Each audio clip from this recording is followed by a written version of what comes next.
अंदर का जो बिहारी इंस्टिंक्ट था वो जागृत हो गया कि अच्छा मुझे घूंघट उठा के उसका चेहरा देखना है और हाथ में नेग रखना है। आप इकलौती ऐसी शख्सियत होंगी जिन्होंने खान सर की वाइफ को देखा है। क्या बातचीत हुई आपकी उनकी दुल्हनिया से? देखो, मौका मत गवाना, ये ऐसे मौके सबको नहीं मिलते।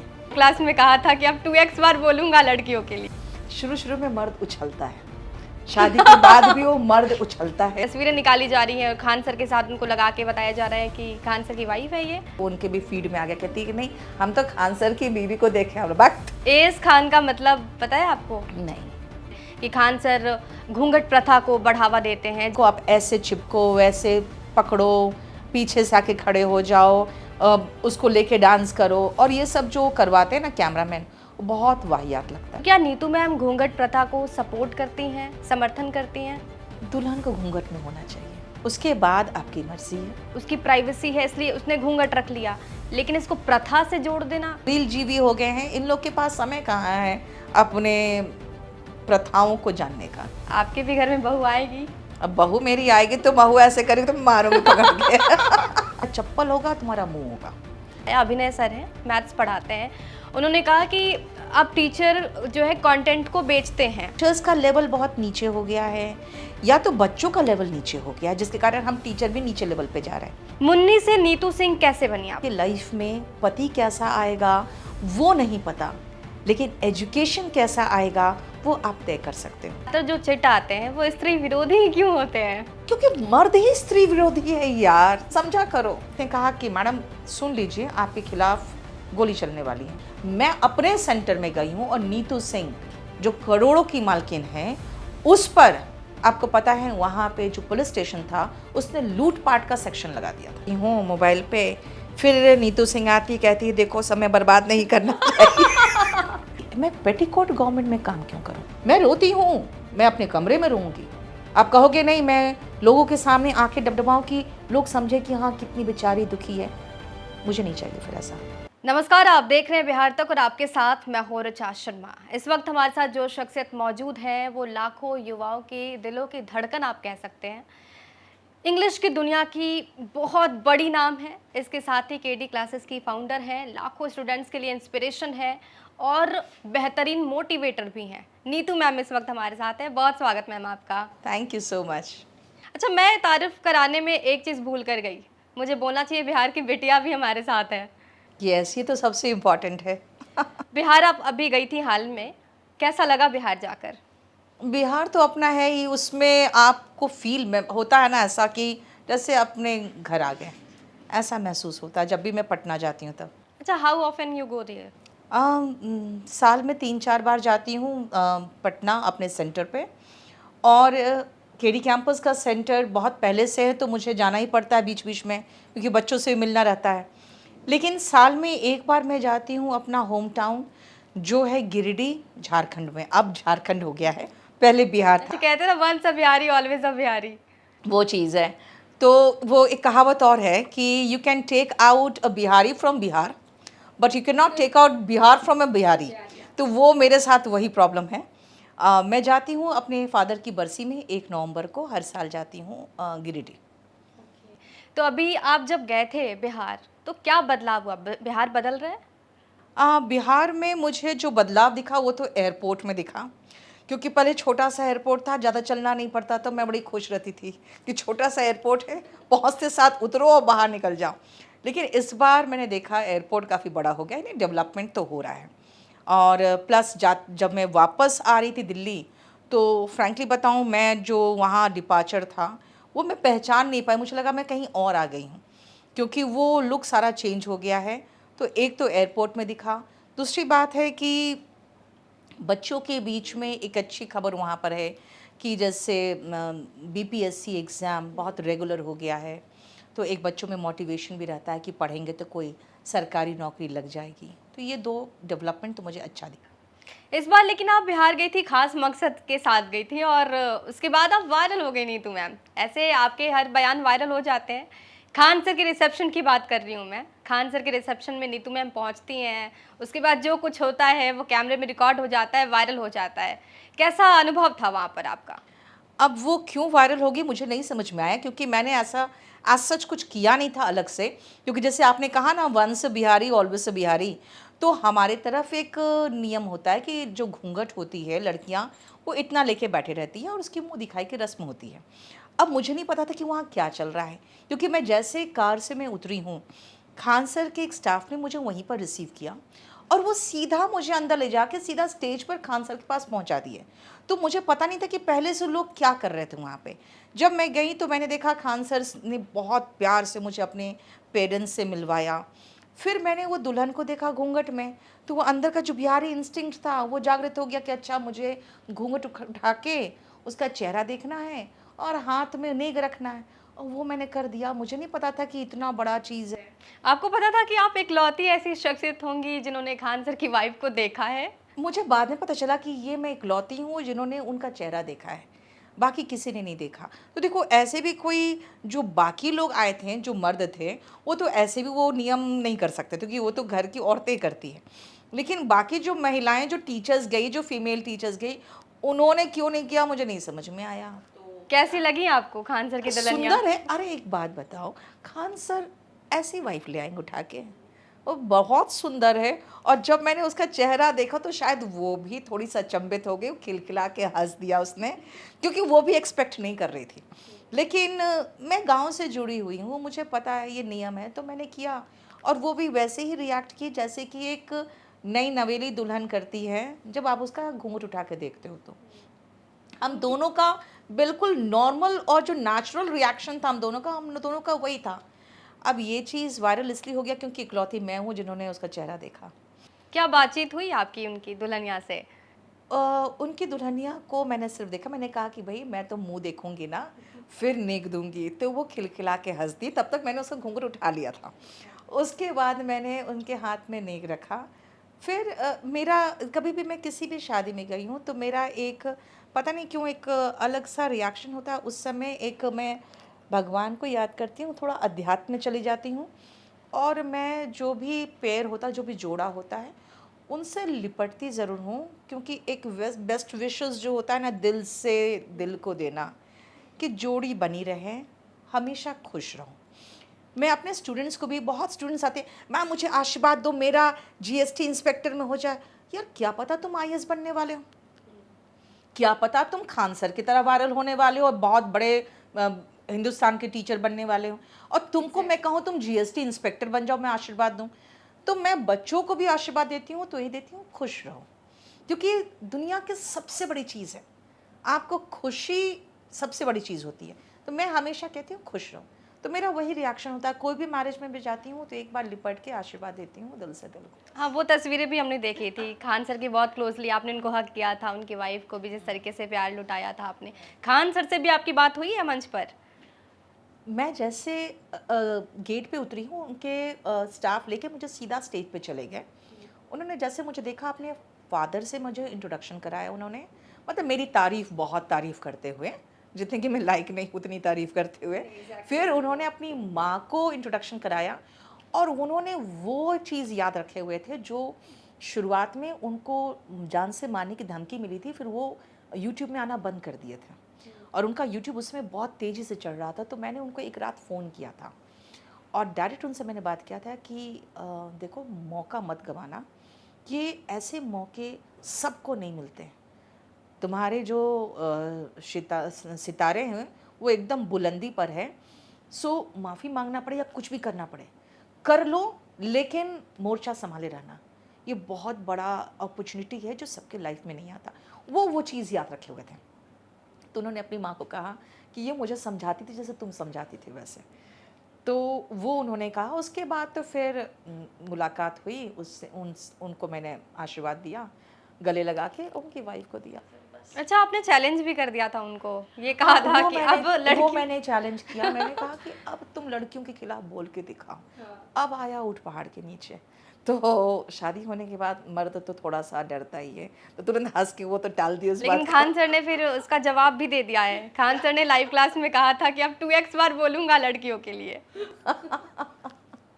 तो खैर वो देखिए बात क्या है ना, शुरू शुरू में मर्द उछलता है, शादी के बाद भी वो मर्द उछलता है, थोड़े दिन तक वो कोशिश करता है कि मैं अपना मोर्चा संभाल के रखूं और अपनी मर्दानगी दिखाते रहूं।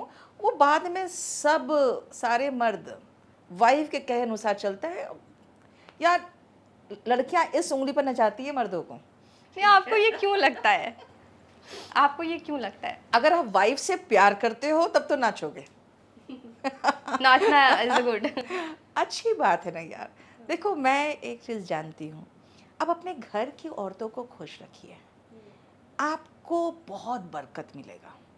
आपके घर की औरत की आंख में आंसू आएंगे तो अल्टीमेटली वो आप पर पड़ेगा और बहुत गंदा पड़ेगा। मैं ये पूरे इंडिया के सारे मर्दों को कह दूं कि घर की महिला को खुश रखो, क्योंकि वो लक्ष्मी है। आप कहोगे नहीं, कमा के तो मैं लाता हूँ, लेकिन आपके मकान को घर वो बनाती है। तो इसीलिए मैं हमेशा मजाक में कहती हूँ कि ठीक है, तुम्हें तुम्हारी वाइफ अपनी उंगली पर नचाएगी, लेकिन मेरा मानना है बहुत प्यार से रखो। और हम महिलाएं इतनी मूर्ख होती हैं ना कि हमको प्यार से आप उल्लू बनाते रहो, हम जिंदगी भर उल्लू बनने को तैयार रहते हैं। लेकिन प्यार से बनाओगे, दिमाग से खेलोगे तो भाई गलत हो जाएगा फिर तो। मैम की तरह ही पाओगे। देखो, मैं प्यार से उल्लू मैं भी बनी हूँ 9 साल तक। फिर मुझे लगा यार बहुत कुछ हो गया, बहुत ज़्यादा हो गया, तो फिर पूरे भारत ने देखा कि हुआ क्या। हाँ, उस विषय पे भी बात करेंगे। फिलहाल खान सर से ही शुरुआत कर रहे हैं इसकी। आपको पता है खान सर का की वाइफ जो है वो काफ़ी वायरल हुई, इनकी तस्वीरें वायरल हुई। एआई फुटेज अब बनाए जा रहे हैं, एआई एडिटेड ऐसे तस्वीरें निकाली जा रही हैं, खान सर के साथ उनको लगा के बताया जा रहा है कि खान सर की वाइफ है ये। असल में ना, वो एआई का अगर देख लो ना तो खान सर की 10 वाइफ हो गई फिर तो। क्योंकि उन्हें पता नहीं किसके किसके साथ जोड़ के और फोटोग्राफ बना दिया गया है। मेरी माँ के पास भी, उनके भी फीड में आ गया, कहती है कि नहीं, हम तो खान सर की बीवी को देखे, हम वक्त कोई नहीं देखा, जबरदस्ती देखे। तो वो ऐसे ही चल रहा है, बहुत सारी महिलाओं का फोटो लगा दिया गया है। एएस खान का मतलब पता है आपको? नहीं। नेम भी अब सामने आ गया है ना, एमन सिद्दीकी खान। अच्छा, तो ये जानकारी मैं आपको दे रही हूँ। एएस खान लिखा हुआ था कार्ड में। ये मुझे भी सोशल मीडिया से ये जानकारी मिल रही है, क्योंकि सोशल मीडिया पे बस बन गया है ना खान सर की शादी। नहीं तो आपको मतलब जो जानकारी वो सही तो है ना, नाम तो सही है ना। सोशल मीडिया पे मैंने भी सुना है मैम। तो खान मुझे सर अब पता जब नहीं। सामने आके ऐसे एएस खान उन्होंने बोला था, हाँ, एमन AS खान। सिद्दीकी है या नहीं है ये मैं भी कंफर्म नहीं वो हूँ। भी मुझे नहीं पता। उनसे मिलके कैसा लगा आपको? मैं जब भी मिलती हूँ किसी से तो मुझे आगे का जो ऑरा होता है वो महसूस हो जाता है। तो उससे मिलके मुझे यही लगा कि एक बहुत पॉजिटिव ऑरा था, दोनों का बहुत पॉजिटिव ऑरा था। लेकिन इस शादी के बाद, रिसेप्शन के बाद एक विवाद घूंघट को लेकर भी सामने आ रहा है। लोग कह रहे हैं, जो सोशल मीडिया पर इसको लेकर सवाल उठा रहे हैं कि खान सर घूंघट प्रथा को बढ़ावा देते हैं, जबकि वहीं एडुकेटेड समाज होने की बात कह रहे हैं। बहुत सारी ऐसी चीज़ें आ रही हैं, यहाँ तक कि बीजेपी के एक लीडर हैं, वो कह रहे हैं खान सर को कि ये इस्लामिक सोच है। नीतू मैम को क्या लगता है? इस्लामिक सोच होता तो वो बुर्का पहन के आती, सबसे पहली बात है। दूसरी बात है कि ये जो घूंघट प्रथा की बात आप कर रहे हो, ये घूंघट ऑलरेडी इंडिया में बहुत पहले से था और दुल्हन हमेशा घूंघट में हुआ करती थी। अब ये घूंघट कब हट गया वो तो खैर सोशल मीडिया के आने के बाद ज़्यादा हुआ, और उसके बाद कब लड़कियां अपने शादी में खुद नाचने लगी। और आजकल तो लड़का लड़की शादी से पहले मिल के स्टेप्स प्रैक्टिस करते हैं डांस का किसी बॉलीवुड सॉन्ग पर।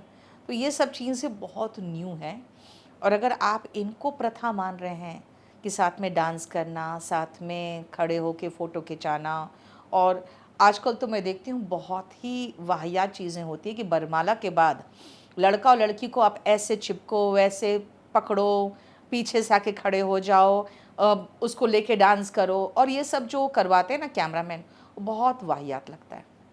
तो मैं मानती हूँ वो सब हमारी प्रथाएं नहीं हैं। एंड सेकेंडली एक और चीज़ मैं कहना चाहूँगी, जो कैमरामैन वगैरह है, कि आप अपने अकॉर्डिंग पोजेस मत करवाओ। जो शादी हो रहा है नेचुरल, जो एक बहुत ही धार्मिक रीति होता है, जिसमें भगवान के सामने दो व्यक्ति एक बंधन में बंध रहे हैं, तो आपको सिर्फ उनको कैच करना है, उस पूरे मूवमेंट, जो मोमेंट है ना, उस मोमेंट को कैच करना है। आप उसके मूवमेंट्स अपने अकॉर्डिंग जो करवाते हो वो अच्छा नहीं लगता। तो क्या नीतू मैम घूंघट प्रथा को सपोर्ट करती हैं, समर्थन करती हैं? दुल्हन को घूंघट में होना चाहिए, उसके बाद आपकी मर्जी है। और मैं मानती हूँ महिला की जो इच्छा होती है वो सर्वोपरि होना चाहिए। वो बाहर काम करना चाहती है, वो कैसे ड्रेसेस पहनना चाहती है। हाँ, ये ज़रूर है कि संस्कारी ड्रेसेस पहनी, थोड़ा जो शरीर दिखाते रहती हैं वो भी मुझे अच्छा नहीं लगता। और डिसेंट रहो, सुंदर लगोगी आप, और बहुत ही स्मार्ट तरीके से बिहेव करो। लेकिन दुल्हन अच्छी लगती है जब आप घूंघट में रहती है तो। अच्छा मैम, सवाल ये भी है कि ये नीचता भी हो सकती है कि कोई अपने पर्सनल लाइफ को दिखाना नहीं चाहता है, कोई अपने आप को सिक्योर रखना चाहता है, वो उसकी प्राइवेसी है इसलिए उसने घूंघट रख लिया, लेकिन इसको प्रथा से जोड़ देना क्या उचित है? नहीं, ये देखिए, अगर आप प्राइवेसी की बात करोगे तो ये उनका एंटायरली, मैं कहूँगी उनकी मर्ज़ी है। फिर तो मैं सीधा कह दूँ भाई उनकी मर्ज़ी, वो जो करें, ये तो मैं सीधा कह दूँगी। लेकिन अगर आप मुझसे पूछोंगी तो मैं यही कहूँगी कि शायद उन्होंने कुछ ऐसा काम नहीं किया है जिस पर इतना बवाल होना चाहिए, क्योंकि ये ऑलरेडी एक शादी का नियम होता है। और आपने सुना होगा मुँह दिखाई, ये मुँह दिखाई की एक रस्म होती थी। अगर दुल्हन पहले से जब मुँह दिखा देती थी तो उनको मुँह दिखाई मिलता भी नहीं था। ठीक है, हमारे तरफ यही था कि यार दुल्हन का तो मुँह ऐसे दिख गया तो मुँह दिखाई क्या दे। अब पैसा नहीं मिलेगा। तो कुछ पैसा नहीं मिलेगा। मिलेगा। तो ये सब प्रथाएं भी है। अब लोग नहीं जानते हैं क्योंकि लोग अब रील जीवी हो गए हैं। इन लोग के पास समय कहाँ है अपने प्रथाओं को जानने का, किसी के पास समय नहीं है। अच्छा आज के लड़कियों को नहीं देखते हो आप, हाँ। काला चश्मा पहन के, गोरे गोरे मुखड़े पे काला काला चश्मा पहन के वो एकदम एंट्री करती है डांस करते हुए। यार ये अच्छा लगता है। आपके भी घर में बहू आएगी? अब बहू मेरी आएगी तो बहू ऐसे करेगी तो मारूंगी पकड़ के। ये वायरल हो जाएगा। क्योंकि मुझे लगता है आप क्लास के दौरान थोड़ी बहुत हंसी मजाक जो भी करते हो वो वायरल हो जाता है। नीतू मैम का हर एक स्टेटमेंट वायरल हो जाता है। मैं बहुत ही ज़्यादा ओपन माइंडेड हूँ और बहुत ज़्यादा इमोशनल भी हूँ। मैंने अपने बेटे को एक चीज़ कह रखा है कि कभी भी किसी लड़की के दिल के साथ मत खेलना, क्योंकि लड़कियाँ कैलकुलेटिव नहीं होती, वो बहुत ज़्यादा प्रॉफिट एंड लॉस पे नहीं चलती। कोई लड़की अगर तुमसे इमोशनली अटैच्ड होगी और तुम उसको सपने दिखाओगे और अगर तुमने उसको धोखा दिया ना तो मेरा चप्पल होगा, तुम्हारा मुंह होगा। मैंने उसको धमका रखा है कि किसी लड़की के साथ मत खेलना, क्योंकि मैं खुद बहुत इमोशनल हूँ। मैं जानती हूँ लड़कियाँ कितनी इमोशनल फूल होती हैं, तो मैं समझती हूँ। तो इसीलिए मेरा जो नियम है मेरे बेटे पर भी लागू है, किसी के साथ खेलना नहीं है। और अगर किसी के साथ कमिटमेंट करोगे तो उसके साथ शादी करनी पड़ेगी तुम्हें। और अगर आप कहोगे कि नहीं तुम तो मेरी माँ हो, मेरी तरफ से हो, तो ये मैं बता दूं कि मैं तुम्हारी तरफ से नहीं रहूँगी। जो गलत होगा उसके तरफ मैं नहीं रह सकती हूँ, चाहे वो मेरा अपना बेटा भी क्यों ना हो। गलत सही की बात आप कर रही हैं। खान सर की शादी के बाद टीचिंग में एक बहुत बड़ा बदलाव आया। अभिनय सर हैं, मैथ्स पढ़ाते हैं। उन्होंने कहा कि अब टीचर जो है कंटेंट को बेचते हैं और हर जगह कंटेंट की तलाश। जैसे शादी में गए तो बहुत सारे ऐसे टीचर्स हैं जिन्होंने अपने साथ बहुत सारे कैमरामैन को रखा, उन्होंने माइक लगा लिया, इनविजिबल माइक लगा लिया ताकि हर चीज़ कैप्चर हो जाए। तो ये संस्कृति जो बढ़ रही है टीचिंग में, सही है? मुझे किसी ने कहा खान सर ने क्या बोला आपको, फिर किसी ने मुझे कहा कि मैम इतना आपको बोलना नहीं पड़ता, अगर आपने माइक लगा लिया होता तो। मैंने कहा सुनो, अगर मैंने माइक लगा लिया होता तो उन्होंने जितनी मेरी तारीफ़ की है वो बहुत वायरल होता है। लेकिन ये जो हमारी प्राइवेट मोमेंट था, जिस समय मैं एक दुल्हन से मिल रही हूँ, उससे बात कर रही हूँ, अब जैसे मैंने उसकी दुल्हन से जो बात किया, उसने हंस के जो मुझे जवाब दिया, वो सारा माइक में आता, ये चीज़ गलत होता। तो मैं मानती हूँ कि एक कहीं पर एक दीवार तो होनी चाहिए कि ये प्राइवेट है और किसी के दूसरे के साथ प्राइवेट है। ये आप अकेले अगर कहीं घूमने जा रहे हो तो ठीक है, मैंने माइक लगा लिया कि मैं अगर कुछ बोल रही हूँ तो साफ साफ आवाज़ रिकॉर्ड हो। लेकिन जहाँ पर आप मेरे सामने आ गए, फिर मुझे आपको बोलना चाहिए कि मैम माइक लगा हुआ है तो हम आपके साथ ही रिकॉर्डिंग करने वाले हैं, तो अगला फिर सोच समझ के बोलेगा। तो मैं मानती हूँ ये दूसरे की प्राइवेसी का हनन है। अगर आप माइक लगा के, इनविजिबल माइक लगा के किसी पार्टी में जा रहे हो और सबका रिकॉर्डिंग उसमें रिकॉर्ड हो रहा है, ये गलत है। उन्होंने ये भी बोला कि पढ़ाने का तरीका जो पहले था, जब आपने स्टार्ट करा था कि मोटिवेशन 2 लाइन बोल दिया बाकी आप पढ़ाते हो। अभी ऐसा है कि मोटिवेशन बहुत बढ़ गया है, पढ़ाने कंटेंट जो होता है वो कम हो गया है। वाकई आप इससे इत्तेफाक रखती हैं? बहुत ही बेबाक तरीके से अभिनय जो बोलते हैं, सच बोलते हैं, सही भी बोलते हैं। क्योंकि आजकल मैंने देखा है बहुत अच्छे जो टीचर्स जिन्होंने बहुत अच्छा कंटेंट्स दे रहे हैं, वो बहुत ज़्यादा ख़राब स्थिति में हैं, माली हालत उनकी ख़राब है। और जो सिर्फ भर-भर के मोटिवेशन देते हैं, वो चल रहे हैं। क्योंकि मैंने कुछ दिन पहले कहा था, मैंने कहा था या तो हम टीचर्स का लेवल बहुत नीचे हो गया है, या तो बच्चों का लेवल नीचे हो गया है, जिसके कारण हम टीचर भी नीचे लेवल पे जा रहे हैं। क्योंकि वो क्वालिटी नहीं दिख रहा है पढ़ाने में भी, और वो स्टैंडर्ड नहीं दिख रहा है बच्चों में भी कि हाँ भाई, आप पढ़ने आ रहे हो तो 2 लाइन में मोटिवेशन का बोल दूँ। अब खाली मैं मोटिवेशन ही देते रहूँ और उसमें बीच में 2 लाइन पढ़ाऊँ, ये सही नहीं है। तो लेकिन यही हो रहा है, जो दिखता है वो बिकता है। तो टीचर्स भी क्या करें, वो भी दिखावा तो इसलिए कर रहे हैं क्योंकि उनको पता है नहीं दिखेंगे तो नहीं बिकेंगे। एंड अल्टीमेटली एक चीज़ और है, जो अभी ने ये कहते हैं ना सब अपना कंटेंट्स बेच रहे हैं। तो देखो, टीचर को भी अपना घर चलाना है, ठीक है? तो वो ऑफ कोर्स पढ़ा रहे हैं तो अपना घर चलाने के लिए। तो जो चल रहे हैं उनको चलाने के लिए कुछ तो करना पड़ेगा। तो इसीलिए हम किसी को दोष नहीं दे सकते। हाँ, ये ज़रूर है कि इनविजिबल माइक लेके हर जगह ना जाए, क्योंकि दूसरों की भी प्राइवेसी होती है। तो नीतू सिंह मैम को ये क्या लगता है, कैसे हमें क्या फ़िल्टर लाएँगे? कैसे एक फ़िल्टर लगाएँगे ताकि दोनों जो ज़िंदगी है वो अच्छे तरीके से चल जाए? मेरे कहने का मतलब ये है कि एक टीचर को क्या करना चाहिए, अब क्या करना होगा ताकि वो अच्छे से पढ़ा पाएँ, जो क्वालिटी स्टडी दे पा रहे हैं वो भी कर पाएँ और साथ में उनका घर भी चले? देखिए, जब मैं यूट्यूब में पढ़ाती हूँ, जैसे आप कभी भी मेरा कोई क्लास देखोगे, तो मैं ज़्यादा उसमें बहुत कुछ बकवास नहीं करती हूँ।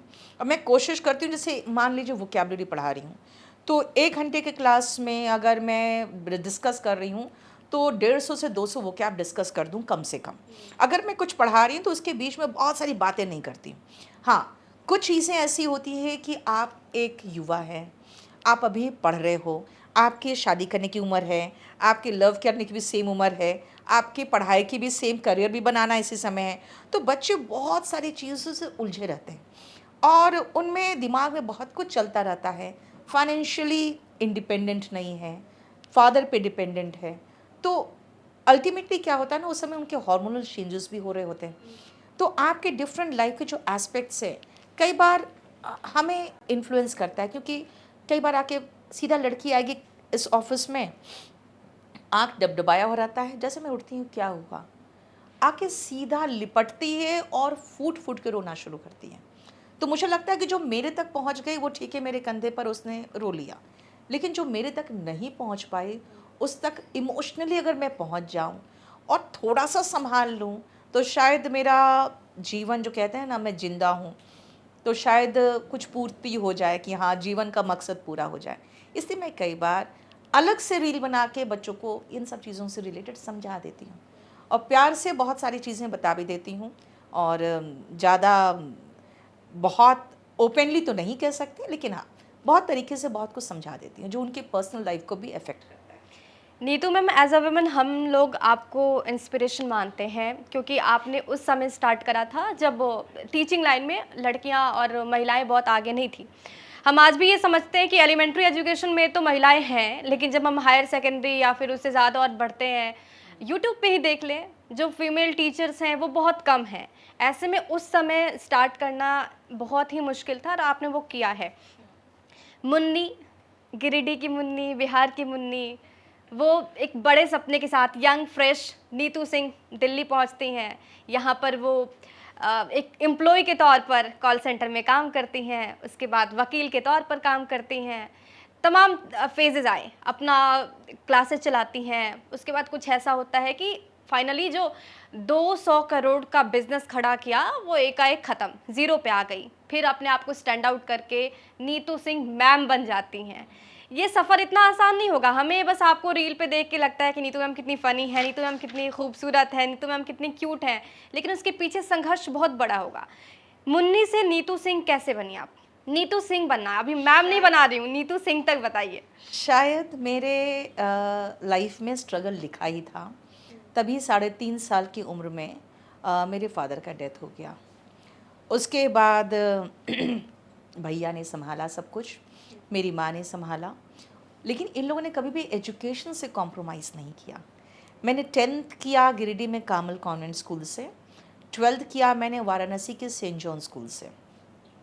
तो मुझे लगता है मेरा जो एजुकेशन है उसने मुझे बहुत हेल्प किया। इसीलिए मैं सभी पेरेंट्स से प्लीज़ हाथ जोड़ के रिक्वेस्ट करना चाहती हूँ कि आपकी बेटी के लाइफ में पति कैसा आएगा वो नहीं पता, लेकिन एजुकेशन कैसा आएगा वो आप तय कर सकते हो।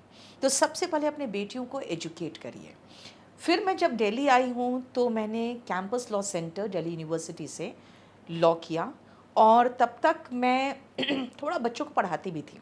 12th के बाद मैंने अपना खर्चा खुद उठा लिया। तो मुझे लगता है ये जो बच्चों को पढ़ाना, मैथ्स पढ़ाना, इंग्लिश पढ़ाना, उसने मुझे इतना बढ़िया कर दिया था मैथ्स, रीजनिंग वगैरह में, कि जब मैंने एग्ज़ाम दिया तो मेरा सीधा कैंपस लॉ सेंटर में हुआ। और ये बहुत बड़ी चीज़ थी, मुझे लगा ये इतनी बड़ी चीज़ तो नहीं है, क्योंकि तो मेरे तो आसानी से हो गया था। फिर मैंने लॉ किया, और लॉ जब LLB की डिग्री हाथ में आई तो मुझे लगा हमने बहुत बड़ा चीज़ कुछ उखाड़ लिया है। जब हम कोर्ट में बाकी लोगों के साथ शुरुआत किया मैंने, तो मुझे महसूस हो गया कि इतना आसान नहीं है, क्योंकि जो फर्स्ट जनरेशन लॉयर्स होते हैं उनके लिए कुछ नहीं होता। तो अगेन मैं यहाँ पे सीनियर्स से बिल्कुल हाथ जोड़कर एक रिक्वेस्ट करूँगी कि कम से कम कुछ ढंग का स्टाइपेंड दिया करो, कुछ ढंग के अपने जूनियर्स को पैसे दिया करो, ताकि मेरे जैसे, मैं मानती हूँ कि मैं बहुत बढ़िया लॉयर बनती, लेकिन मैं क्यों नहीं बन पाई, क्योंकि हमें पैसे नहीं मिले। हम आपको काम सिखा रहे हैं, पैसे नहीं देंगे। तो अब मेरे एक सीनियर थे, वो खुद भी ज़्यादा नहीं कमाते थे, तो वो जो कमाते थे उसमें थोड़ा बहुत तो मुझे हेल्प करते थे। उनका नाम मिस्टर डेमला था, तो उन्होंने हेल्प किया मुझे, लेकिन एज सच इतना पैसा नहीं आता था कि अपना खर्च चला सके। तो यहाँ पे मैंने ट्यूशन्स पढ़ाना शुरू किया। अब ट्यूशन्स में मिलता क्या, तो मैथ्स मिलता, इंग्लिश और साइंस, ये 3 सब्जेक्ट्स में आपको ट्यूशन्स मिलते हैं बच्चों के। तो दिल्ली में मैं घूम घूम के रिक्शा से, कभी बस से ट्यूशन्स पढ़ाना मैंने शुरू किया। अच्छा, आप नॉन थे तभी दिल्ली में? बिल्कुल दिल्ली में आई थी मैं, और फिर मैंने 3 साल मैंने लॉ किया, लेकिन एज अ लॉयर आपको पता है नहीं मिल रहा था कुछ, कमाई नहीं हो रही थी कि हम अपना खर्च भी चला सकें। तो इसीलिए मैंने साथ में ट्यूशन पढ़ाना शुरू किया। जब ट्यूशन पढ़ाना शुरू किया तो एक बार एक और सीनियर के अंडर में मैंने कुछ काम करना शुरू किया था, तो उन्होंने मुझे मुखर्जी नगर बुलाया किसी काम से। जब मैं मुखर्जी नगर आई तो मैंने देखा कि सब तरफ कोचिंग कोचिंग, मैंने कहा यार मुझे तो यहाँ होना चाहिए था। तो फिर उसके बाद 1-2 बार और मैं आई। फिर मैंने मुखर्जी नगर को समझा कि हाँ, जो मैं घूम घूम के पढ़ा रही हूँ, अगर मैं एक जगह बैठ जाऊँ तो बाकी स्टूडेंट्स मेरे पास आ जाएंगे, क्योंकि अभी तो मैं स्टूडेंट्स को ढूंढ रही हूँ और यहाँ पे स्टूडेंट्स का हब है। फिर मैंने देखा यहाँ पे यूपीएससी वाले थे, तो यूपीएससी में उस समय बच्चे फेल होते थे कंपल्सरी इंग्लिश में, हिंदी मीडियम वाले। फिर मैंने वहाँ से शुरुआत की, तो पढ़ाने का तरीका तो आ ही गया था, क्योंकि इतने साल से बच्चों को पढ़ा ही रहे थे। तो बच्चे अट्रैक्टेड हुए, और 2 से 4, 4 से 10, फिर मेरे पास अभी भी माउथ पब्लिसिटी से ज़्यादा बच्चे आते हैं। जो पढ़ के जाता है, तो आप ऐसा क्या पढ़ाती हैं? नीतू मैम ऐसा कैसे क्या पढ़ाती हैं, किस स्टाइल में पढ़ाती हैं कि बच्चे बहुत ज़्यादा अप्रिशिएट करते हैं, एक दूसरे से शेयर करते हैं? क्योंकि हमारे बिहार में इंग्लिश भी हिंदी में पढ़ाया जाता है, टेंस भी हमने हिंदी में पढ़ाए हैं, तो ऐसे में कैसे बच्चों को समझाया आपने?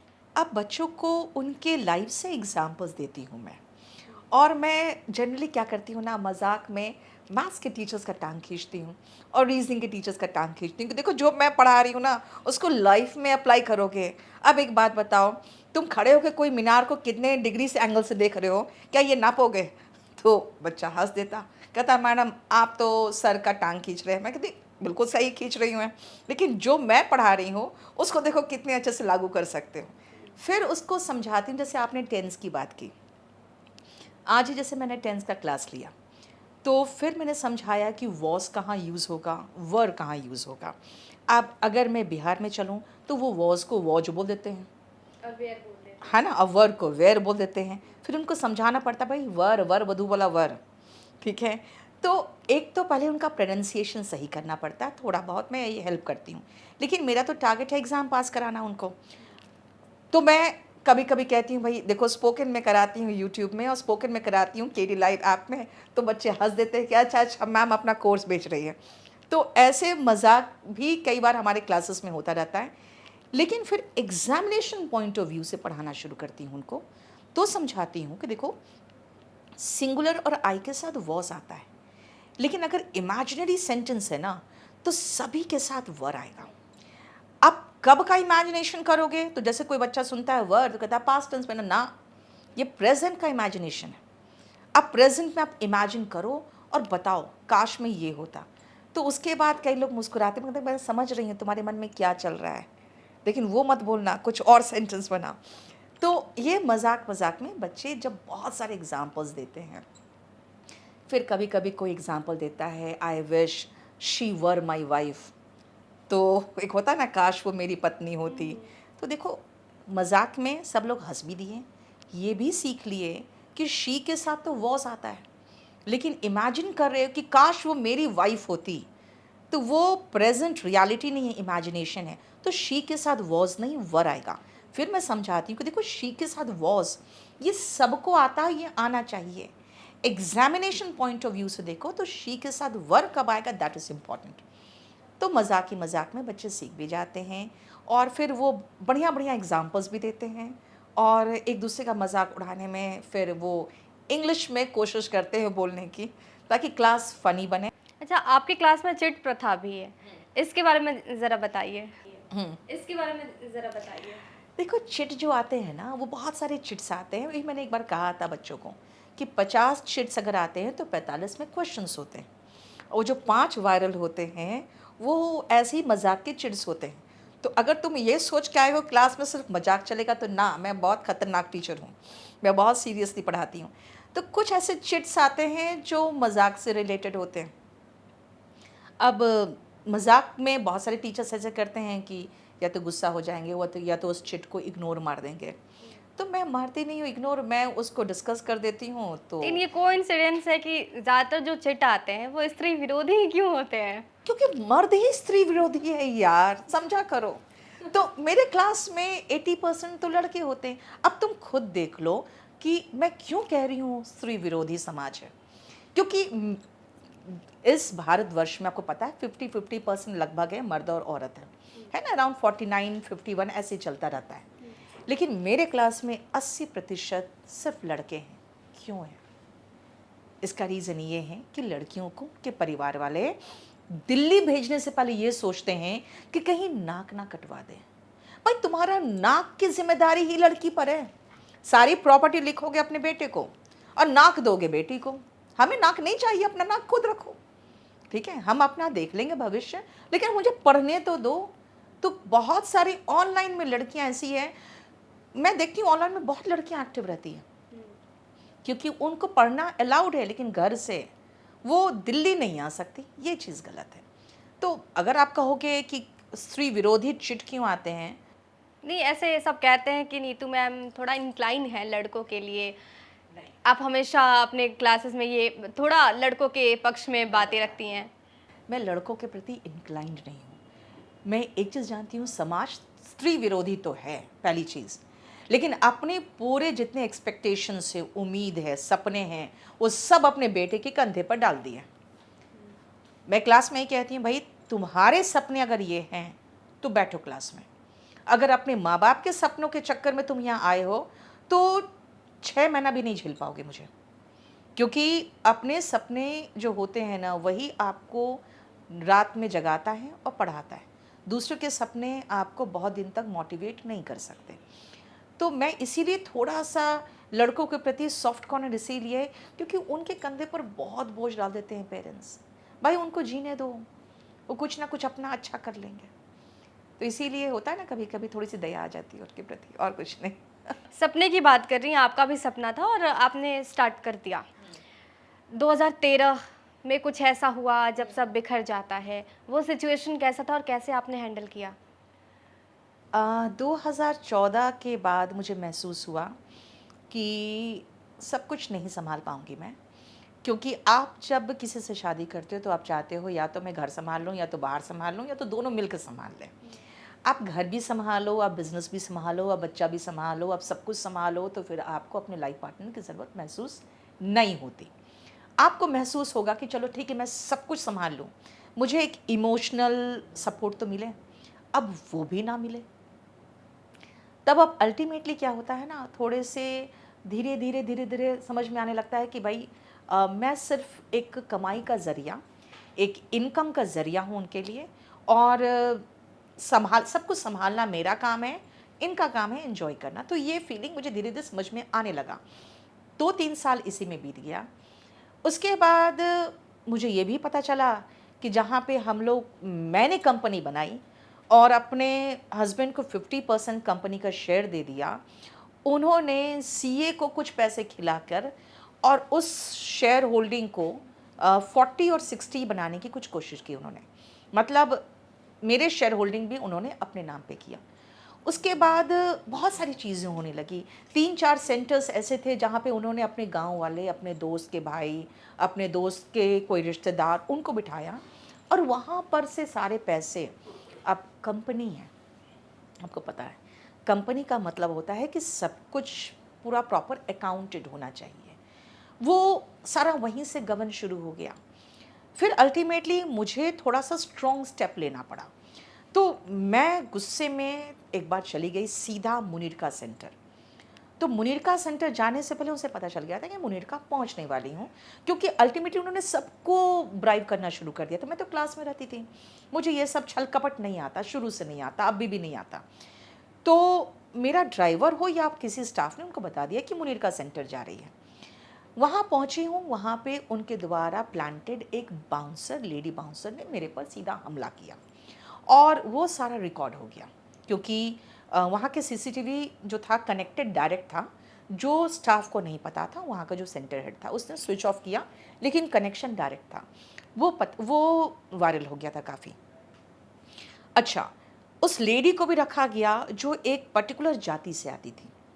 तो उसने क्या किया, पहले तो मुझे पीटा और उसके बाद जाके पुलिस में मेरे खिलाफ एसटी/एससी एक्ट का केस उसने लगा दिया।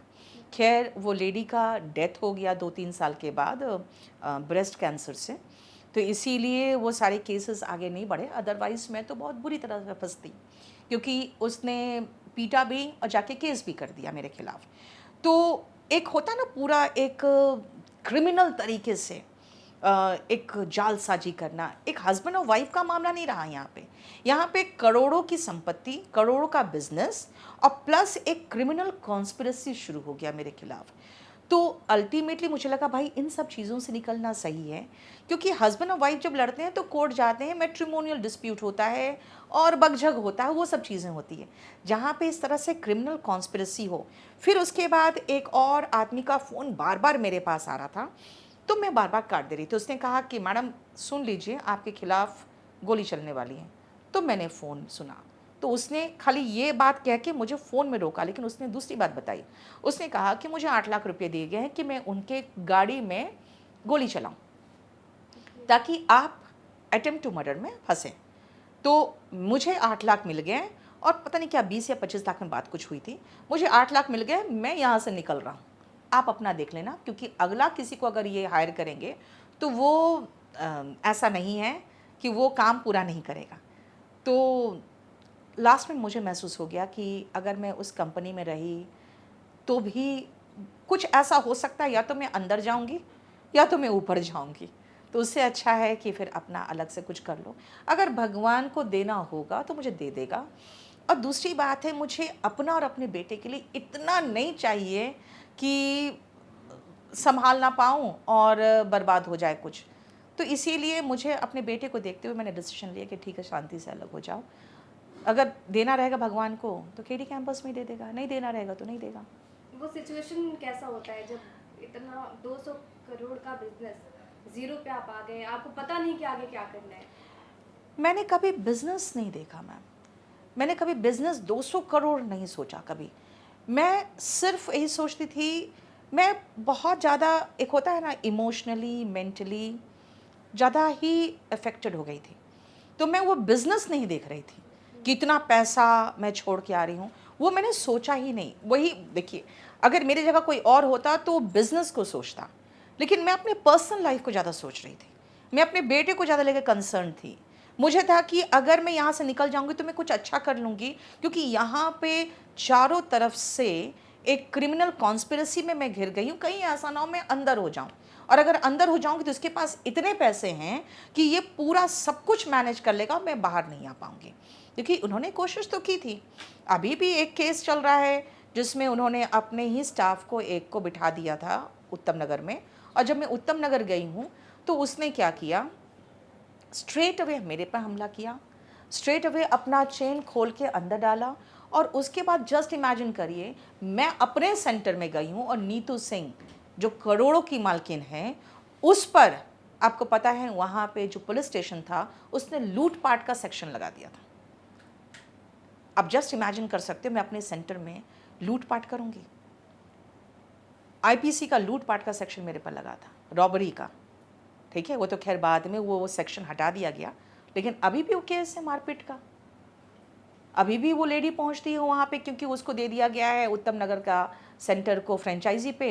तो अभी भी जब भी आती है तो पूरा हल्ला मचाती है, मेरे साथ ये हुआ, मेरे साथ वो हुआ। अरे भाई तुम्हारे साथ नहीं हुआ, मेरे साथ हुआ है, तुम मेरे सेंटर में घुस के बैठी हुई थी। तो मेरा मानना यही है कि वाइफ और हस्बैंड में बहुत सारे झगड़े मैंने देखे हैं। तो मुझे हंसी आती है, यार तुम्हारे में कुछ झगड़ा नहीं है, मेरे में तो एक तरह से देखा जाए तो मैं अपनी जान को बचा के निकली हूँ और बहुत भयंकर क्रिमिनल कॉन्स्पिरेसी से निकल के बच के आई हूँ। तो ये सब चीज़ें नहीं होनी चाहिए। हाँ, ये सब चीज़ें उन्होंने किया क्योंकि उनका नज़र था संपत्ति पर, उनका नज़र था कंपनी पर, और मैं उस समय टोटली इमोशनली मेंटली शैटर्ड थी। मेरा ध्यान बिजनेस पे गया ही नहीं था। फिर आपने केडी कैंपस की शुरुआत कैसे? बस मैंने वही सोचा कि अब वहाँ करूँ क्या। तो मैंने एक रूम लिया और एक छोटा सा उसी में बाहर से ऑफिस बनाया, और फिर मैंने केडी कैंपस की शुरुआत की। तो सब लोग खूब हंसे, नाम है केडी कैंपस, कैंपस के नाम पे इसके पास एक ही रूम है। मैंने बस वहीं से शुरुआत कर दी। लेकिन बच्चे से आप कनेक्टेड रहते हैं ना उस स्टूडेंट से, तो आपको पता नहीं होता है। मुझे ही पता नहीं था, मुझे था कि बस चलो फिर से शुरुआत करना है, 4 से 8, 8 से 10 होगा। लेकिन स्टूडेंट्स मुझे देख रहे थे ना, वो देख रहे थे कि जिसने कंपनी बनाई है वो फिर से स्ट्रगल कर रही है, वो माइनस में जा चुकी है, उसको पीटा गया है, उसके अपने ऑफिस में उसकी पिटाई की गई है। तो उस समय सोशल मीडिया नहीं था, लेकिन फिर भी स्टूडेंट्स ये समझ तो गए थे कि हुआ तो है इनके साथ गलत। तो मुझे बच्चों का सपोर्ट मिला, प्लस मैंने किताबें लिखी थी, तब तक मैं किताब लिख चुकी थी, बच्चों तक ऑलरेडी मैं पहुंच चुकी थी, क्योंकि उस समय यूट्यूब वगैरह नहीं था। लेकिन मैं अपने बुक्स से, अपने मटेरियल से, अपने नोट्स से बच्चों तक पहुंची हुई थी। मेरे हाथ के लिखे हुए ऐसे पूरे यूपीएससी वालों के बीच में घूमता था कि हाँ कंपल्सरी इंग्लिश में यही पढ़ लो 3 ऐसे, इसी में से कोई आएगा। तो 2006 से लेकर 2011 तक, जब तक ये CSAT नहीं आया, तब तक कंपल्सरी इंग्लिश में पढ़ाती थी। जो मैंने 3 ऐसे 4 ऐसे देती थी मैं, बस उसी में से एक ऐसे आ जाता था। अच्छा, केडी कैंपस का नेम भी आपने अपने पिता के नेम पे रखा है, तो ये मतलब एक डॉटर के लिए ये बहुत बड़ी बात होती है। जितनी भी लड़कियां हैं वो कनेक्ट कर रही होंगी, पिता से बहुत प्रेम था। पिता के बारे में मुझे 3-4 हल्की धुंधली यादें हैं मेरे साथ, बस और कुछ नहीं है। क्योंकि 3.5 साल की उम्र में आपका जो याददाश्त होता है ना, वो बहुत अच्छा ग्रो नहीं किया रहता है। तो मुझे कुछ 4-5 चीज़ें याद है, बहुत ज़्यादा याद भी नहीं है। लेकिन हाँ, उनके डेथ पर शायद मैं रोई नहीं, क्योंकि मुझे मौत के बारे में पता ही नहीं था कि मौत होता क्या है। उस समय बहुत सारे लोग आए थे, बहुत बच्चे आए थे सबके, तो मैं बहुत खुश थी, सबके साथ खेल रही थी। लेकिन उसके बाद शायद मैंने बहुत बार रोई हूँ मैं, और उनको याद करके रोई हूँ। लेकिन ये नाम रखने के पीछे एक और कारण था, क्योंकि मैंने अपने पिछली कंपनी का जो नाम रखा था मैंने, लेकिन उसमें एक शब्द था जो ऊंचाई से रिलेटेड था। तो ये बार बार ये दिखाना चाहते थे कि नहीं, क्योंकि मैं पहाड़ चढ़ता हूँ तो मैंने ये नाम रखा है। भाई तुम्हें तो इंग्लिश आती ही नहीं थी, तो उस इंग्लिश का वर्ड तो तुम्हें पता ही नहीं होगा ज़िंदगी में। तो मैंने जब महसूस किया कि नाम के पीछे लड़ाई हो रही है कि मैंने रखा, तो मैंने सोचा मैं ऐसा नाम रखूं जो कोई नहीं कहेगा कि मैंने रखा, क्योंकि कोई अपना बाप तो चेंज नहीं करेगा। मैंने कहा कि मैं अपने फादर के नाम पे रखती हूँ, तो मैंने अपने पापा के नाम पे रखा। उसके बाद फिर आपका सिलसिला आगे बढ़ा, स्टूडेंट्स का प्यार मिला और फिर आपको नीतू मैम बना दिया। मुझे हेल्प जो किया है स्टूडेंट्स ने किया है, क्योंकि उस समय 2014-15 में जो स्टूडेंट्स होते थे वो बहुत ऑफलाइन ही आते थे, क्योंकि ऑनलाइन कुछ था नहीं। तो वो जब ऑफलाइन आते थे तो वो ये सब देख रहे थे जो ट्रांजिशन चल रहा था, और ये रोज़ रोज़ का जो प्रॉब्लम, कभी मैम को कहीं पर प्रॉब्लम हो गया, पुलिस आ गई, कोर्ट जाना पड़ा, तो वो सब चीज़ें देख के इमोशनली कनेक्ट हो रहे थे कि ये वो भी निपट रही है और यहाँ पढ़ा भी रही है। तो फिर बच्चे जब इमोशनली कनेक्ट होते हैं तो आपको अच्छे से पता है कि वो फिर बहुत प्यार लुटाते हैं। अच्छा, ये पूरा जब ट्रांसफॉर्म हुआ यूट्यूब के आने के बाद, ऑनलाइन स्टडीज अब आ गई, सब कुछ ऑनलाइन हो गया, आपके लिए कितना चैलेंजिंग था? इनफैक्ट मैं बहुत खुश थी अपने ऑफलाइन में। 2019 में ऑनलाइन प्लेटफॉर्म बना तो दिया, लेकिन मैं कभी क्लास लेती कभी नहीं लेती। मेरा ऑनलाइन में वो मोटिवेशन ही बनता था, क्योंकि जब आगे खिलखिलाते हुए चेहरे देखती हूँ ना मैं, तो मैं ज़्यादा ही बढ़िया से अपना डिलीवर कर पाती हूँ। लेकिन अचानक लॉकडाउन हुआ, और जब लॉकडाउन हुआ उसके बाद सब कुछ ठप। फिर ये गनीमत थी कि हमने ऑनलाइन का कुछ बना रखा था। फिर उसी लॉकडाउन में किसी एक टीचर के घर में लगा हुआ था स्मार्ट बोर्ड, तो वहाँ शुरू किया। फिर थोड़ा सा लॉकडाउन में जब थोड़ा सा रिलीफ मिला तो फिर मेरे घर में स्मार्ट बोर्ड लगा, सारा ये सेटअप लगा। तो मैंने महसूस किया कि उस समय सारे जो लोग घर बैठे हुए थे वो बस इंतज़ार में थे कि ऑनलाइन अच्छा कंटेंट्स आए। तो मैं जब ऑनलाइन आई तो मैंने देखा कि बच्चों का जो रिस्पांस था बहुत पॉजिटिव था। मतलब 10,000 वॉचिंग आने लगा at one point of time. फिर मुझे लगा कि चलो, मैं जो बहुत शुरुआत में मैंने स्पोकन पढ़ाया था, तो मैंने एक ऐसे ही स्पोकन का क्लास ले लिया। तो मैंने देखा कि बहुत भयंकर वॉचिंग और बहुत हैवी डिमांड कि आप लेके आओ स्पोकन। तो फिर मैंने क्या किया कि मैंने 2-3 और प्लेटफॉर्म थे उनका स्पोकन लेके देखा। मैंने कहा यार ये तो मूर्ख बना 15 दिन में इंग्लिश सीखे। मैं पढ़ाऊंगी तो कम से कम ईमानदारी से तो पढ़ाऊंगी, क्योंकि हमारे लोगों में क्या है ना, हम लोग का माउथ पब्लिसिटी बहुत ज़्यादा है। तो मुझे उस चीज़ की चिंता रहती है कि क्वालिटी कंटेंट्स देना है।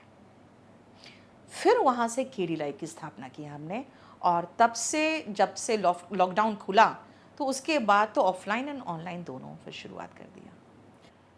सोशल मीडिया पे आप अपने रील्स देखती होंगी?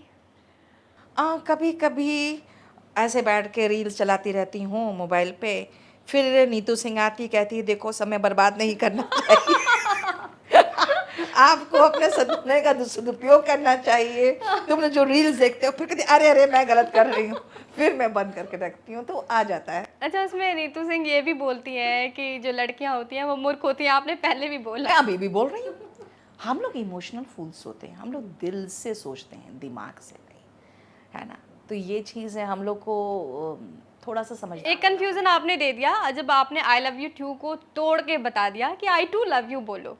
अब लड़के परेशान कि क्या बोले, नीतू मैम ने तो सिखाया है। यार कुछ भी बोलो दिल से बोलो, है ना। दिल से दिल का कनेक्शन होना चाहिए, और तब तक कोई कनेक्शन मत बनाओ जब तक कि तुम्हारी नौकरी ना लगे, क्योंकि वो कनेक्शन फिर ज़्यादा दिन नहीं टिकता।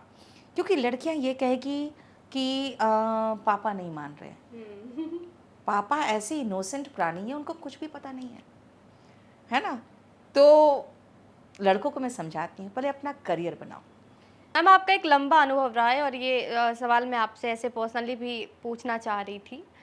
आप जिस सेक्टर में हो, जिस फील्ड में हो, वहाँ पे लड़कियाँ, महिलाएं अभी कम हैं, बहुत कम हैं। हालांकि अब थोड़ा परिवर्तन हो रहा है। आप ऐसा सोचती हैं कि कहीं ना कहीं जो मेन है वो विमेन की लीडरशिप को स्वीकार नहीं कर पाते हैं? ये बात है, ये बिल्कुल सही बात है, क्योंकि जिस समय मैंने कहा जो ट्रांजिशन हो रहा था, मैं हट रही थी क्योंकि मुझे डर था कि भाई कहीं ऐसा ना हो मैं मर ही जाऊँ या अंदर ही चली जाऊँ। तो उस समय बहुत सारे ऐसे टीचर्स थे जो मेरे कांटेक्ट में थे, लेकिन अल्टीमेटली मेरे साथ जुड़ने के लिए बहुत इंटरेस्टेड नहीं थे। पहला तो क्योंकि एक बनी बनाई कंपनी में उनकी अच्छी सैलरीज आ रही थी। दूसरी बात है मैं बिल्कुल न्यू थी, क्या होगा क्या नहीं होगा पता नहीं। लेकिन उनमें एक इंग्लिश के टीचर जिनको मैंने ही सिखाया था कि कैसे पढ़ाना है, तो एटलीस्ट उनसे मैंने बहुत ही कॉन्फिडेंस के साथ और बिल्कुल जो कहते हैं ना अथॉरिटी के साथ कह दिया कि तुम्हें मेरे साथ आना है, क्योंकि मैंने आपको बनाया, मैंने आपको सिखाया कैसे हैंडल करना है बच्चों को, कैसे पढ़ाना है। तो वो एक दूसरे टीचर को कहें कि मैं पेटीकोट गवर्नमेंट में काम क्यों करूं, मैं यहाँ ठीक एस्टैब्लिश्ड हूँ।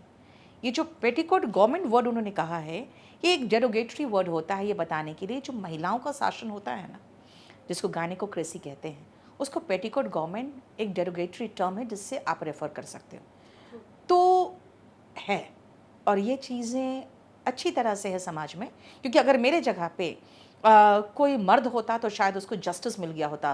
आज तक मुझे जस्टिस नहीं मिला है। मेरा जो केस 1 साल में ख़त्म होना था कोर्ट में, वो करीबन हो चुका 10 साल। कोर्ट का ऑर्डर था 1 साल में मेरे केस का जजमेंट लाने के लिए, 9 साल हो रहा है, आज तक नहीं आया। अभी भी डेट्स पड़ते हैं। फिर तो हम बदल कहाँ रहे हैं? कुछ नहीं बदल रहा है। आप क्या समझते हैं, समाज में कोई बदलाव नहीं हो रहा है? जो महिलाएं पा रही है ना, अपने दम खम पे पा रही है। और अगर हम महिलाएं नहीं होकर मर्द होते हैं तो हम ज़्यादा सक्सेसफुल होते हैं। हम पीछे खींचे जाते हैं। अगर मान लीजिए जो मैंने आज किया है, अगर आप इसको 10 के स्केल में 6 बोलोगे, तो अगर मैं मर्द होती तो मैं 8 करती, क्योंकि लेग पुलिंग हर जगह होता है मैम। मैंने यही बोला था एक बार कि अगर मैं दीनहीन अबला नारी होती ना, तो मुझे पुलिस स्टेशन भी जस्टिस देता, मुझे हर जगह जस्टिस मिलता, क्योंकि लोग एक सफल औरत को मानते हैं यही बदमाश होगी। ये हमारे समाज की मानसिकता है। अगर आप सफल हो, मेरा लॉयर कहता है नहीं तुम है ना थोड़ा सा चेहरा तो लटकाओ, आंखें तो डबडबा। मैंने कहा नहीं होगा मुझसे, मैं रोती हूँ, मैं अपने कमरे में रोऊंगी। आप कहोगे नहीं मैं लोगों के सामने आंखें डबडबाऊं कि लोग समझे कि हाँ कितनी बेचारी दुखी है। मुझे नहीं चाहिए फिर ऐसी जस्टिस मुझे चाहिए ही नहीं। ठीक हूँ मैं जैसी हूँ। तो आज तक मुझे जस्टिस नहीं मिला है। अब एक बात बताइए ना, आप अपने पत्नी को पीटोगे ना, अगर किसी मर्द से पूछिए, अगर पत्नी को पीटेगा तो वो अंदर हो जाएगा। पति ने बाउंसर हायर करके मुझे पिटवाया और वो खुद ही लाइव टेलीविजन के उसमें चैनल में बोल दिया था कि हाँ मैंने भेजा था, कुछ ज़्यादा पिटा गई। उनका ये लैंग्वेज था, कुछ ज़्यादा पिटा गई, हाँ मैंने भेजा था। वो ऑनलाइन भी मीडिया में कबूल रहा है कि भेजा उसने है। बाउंसर से मैं पिट गई हूँ, वो भी दिखाया सबको, लेकिन आज तक उसका कुछ नहीं हुआ। तो ये हमारे भारत का सिस्टम है। अब फिर कहोगे कि नहीं हम महिलाओं को आगे बढ़ाना चाहते हैं। आप महिलाओं को जस्टिस नहीं दिला पाते हो इंडिया में, आगे क्या बढ़ाओगे? But you are a sweetheart, look into my eyes, you are very beautiful. आपने जो भी किया है बहुत अच्छा किया है। अच्छा, एक रैपिड फायर राउंड करते हैं। मैं आपसे एक कोई वर्ड पूछूंगी, आपको उसका आंसर करना है जो भी आपके दिमाग में चल रहा है। English. Neetu Singh. Bihar. Khan sir. Khan sir. Khan sir. हाँ। खान सर के बारे में अब। अच्छा, खान सर के बारे में, down to earth, KD classes. उत्तम क्वालिटी। सक्सेस। सक्सेस, बहुत सारे नाम आ रहे हैं सक्सेस में। आप सक्सेस में तो मोदी भी कह सकते हो, ट्रम्प भी कह सकते हो। कभी आप राहुल गांधी भी कह देती हैं। अगर आप राहुल गांधी की बात करोगे तो मैं एक वर्ड कहूँगी, परसेवरेंस। चलो परसेवरेंस का मीनिंग देख लेना। फियर। फियर की बात कहोगे, ओके। मुझे किसी चीज़ से फियर नहीं लगता, बस खाली अपने नियर एंड डियर वंस को अचानक कभी चले जाए, कुछ हो जाए, बस यही डर लगता है।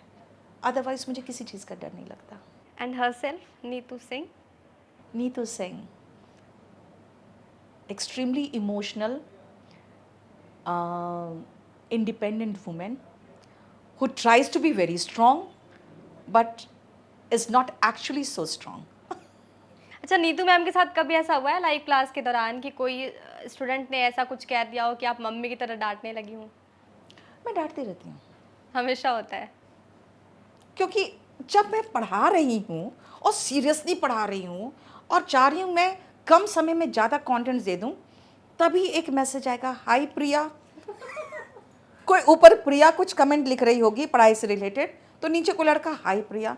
तो उस समय मुझे बहुत भयंकर गुस्सा आ जाता है कि भाई जब आप पढ़ रहे हो ना, तो सबसे पहले अपने करियर पर ध्यान दो। एक बार करियर बन गया, फिर आपके पीछे लड़कियां भागेगी। आप अगर कहोगे नहीं मुझे इससे शादी करनी, तो कोई घर वाले भी समझेंगे। जब तक आपके पास नौकरी नहीं है, आपके पास रोजगार नहीं है, तब तक आपके घर वाले भी आपको सीरियसली नहीं लेंगे। तो बाहर लड़की का तो छोड़ दो। आपकी जर्नी बहुत खूबसूरत है और आपसे बात करके भी मुझे बहुत अच्छा लगा है। ऐसे ही आप बहुत आगे बढ़िए, ऐसे ही हमें हँसने का मौका दीजिए। ये थी नीतू सिंह मैम, कुछ बोलना चाह रही हैं आप मैम? नहीं नहीं, thank you so much for coming. Thank you. आपको तो हमेशा हम सुनते ही रहते हैं। तो ये थी नीतू सिंह मैम, जिन्होंने बेबाकी से सारे जो सवाल हैं उनका जवाब दिया है। बने रहिए हमारे साथ, देखते रहिए बिहार तक।